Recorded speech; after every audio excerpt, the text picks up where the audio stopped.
तो exam point of view के हिसाब से हम सेमेस्टर थर्ड का इंग्लिश लिटरेचर अभी कर रहे हैं, British poetry and drama 17th and 19th century, third semester का है। और इसमें जो आपका इम्पोर्टेंट बनता है अभी जो आप करेंगे, क्योंकि 2-3 दिन आपके एग्ज़ाम के रह गए। तो अगर बात करेंगे आपके ड्रामा की, ड्रामा में आप क्या पढ़ेंगे, तो ड्रामा में आपको सिर्फ क्रिस्टोफर मार्लो दिया है, तो यहाँ से आप मार्लो को पढ़ेंगे, द टम्बरलेन द ग्रेट फर्स्ट, इसको आपने ज़रूरी पढ़ना है। मैं बताऊंगा अभी क्या क्या पढ़ना है, फिलहाल आप ये रखें Tamburlaine the great. Oscar Wilde, उसके साथ में आपका ड्रामा सेकंड दिया हुआ है। इंपॉर्टेंस ऑफ बीइंग अर्नेस्ट, इसकी समरी पढ़िएगा।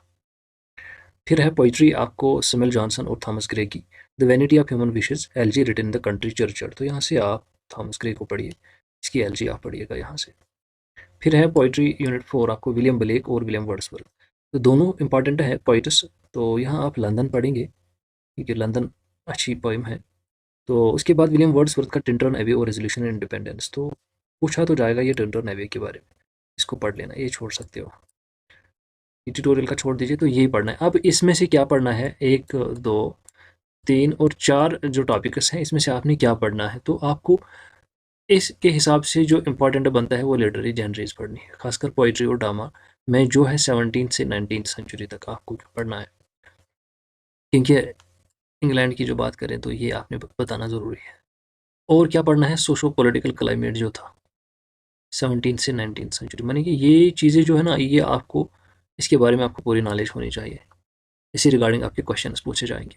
तो लिटरेरी प्रोडक्शन अगर आप देख लेंगे तो एज का क्या कंसर्न रहता है हर एक पे, इन पोइम्स और इन ड्रामा को, इनमें एज का कंसर्न क्या रहता है वो आपने पढ़ना है।